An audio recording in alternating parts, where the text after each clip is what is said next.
Salam sejahtera bagi saudara sekalian dimanapun berada. Firman Tuhan untuk kita pada PJJ 19 sampai 25 Maret 2023. 1 Korintus 15 ayat 3 sampai 7.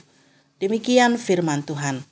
Sebab yang sangat penting telah kusampaikan kepadamu, yaitu apa yang telah kuterima sendiri, ialah bahwa Kristus telah mati karena dosa-dosa kita sesuai dengan kitab suci, bahwa ia telah dikuburkan dan bahwa ia telah dibangkitkan pada hari yang ketiga sesuai dengan kitab suci, bahwa ia telah menampakkan diri kepada Kefas dan kemudian kepada ke-12 muridnya.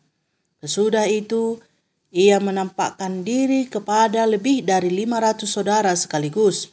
Kebanyakan dari mereka masih hidup sampai sekarang, tetapi beberapa di antaranya telah meninggal.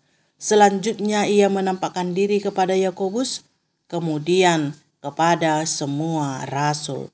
Sampai di sini firman Tuhan. Saudara-saudara yang dikasihi Tuhan Yesus Kristus, tema PJJ untuk kita minggu ini, Yesus bangkit dari kematian.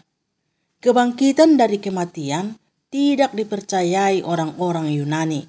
Menurut mereka, tubuh tidak akan pernah bangkit setelah kematian. Tetapi jiwa manusia adalah keabadian. Jika tubuh bangkit dari kematian, berarti jiwa harus turun kembali ke alam kubur, memasuki tubuh yang sudah mati. Dan itu sesuatu yang tidak masuk akal. Teori ini mempengaruhi pemahaman jemaat Korintus kala itu, sehingga dituliskanlah surat ini untuk meneguhkan hati mereka, supaya mereka tidak terpengaruh oleh pengajaran yang keliru. Paulus mengatakan bahwa Yesus telah mati untuk menebus dosa-dosa manusia dan telah bangkit pada hari yang ketiga. Berita ini adalah suatu fakta dan disaksikan oleh banyak orang. Setelah bangkit dari kematian, Yesus menampakkan dirinya kepada Kefas dan kepada 12 murid dan kepada 500 saudara sekaligus, dan setelah itu kepada Yakobus dan semua rasul. Saksi-saksi ini membuktikan bahwa Yesus benar-benar bangkit seperti yang diberitakan Rasul Paulus kepada mereka dan kepada yang lainnya. Saudara-saudara yang dikasihi Tuhan Yesus, sebagai orang Kristen tentu kita percaya bahwa Yesus telah bangkit dari kematian dan percaya bahwa kita juga akan bangkit dari kematian sama seperti Kristus sudah bangkit. Pertanyaannya, seberapa pentingkah soal kebangkitan ini bagi kita? Bagi Rasul Paulus, ini adalah pemberitaan yang sangat penting. Dikatakannya dalam ayat 3 dan 4.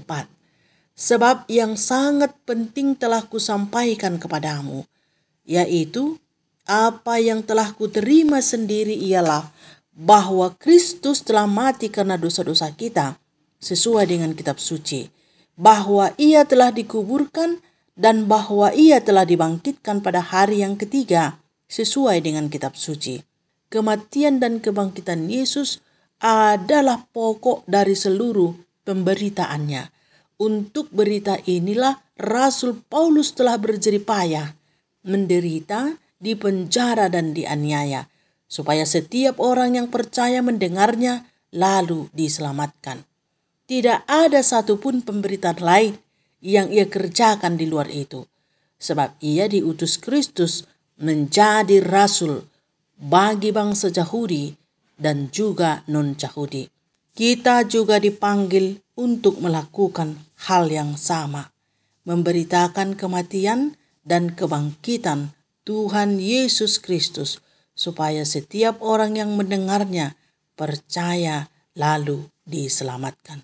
Saudara yang dikasihi Tuhan Yesus Kristus, kita patut bersyukur kepada Tuhan dan merayakan kemenangan itu dengan hadir pada kebaktian-kebaktian yang sudah ditetapkan gereja bagi kita di setiap bulan April, mulai dari Kamis Putih, Jumat Agung, Sabtu Pengharapan, dan Minggu Paskah.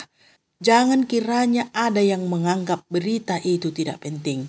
Sebab jika ada yang merasa demikian, ketahuilah orang yang demikian juga tidak penting dalam kerajaan Allah. Untuk itu, bersiaplah menyambut hari-hari itu. Renungkanlah pengorbanannya dan ucapkan syukur atas kebangkitannya.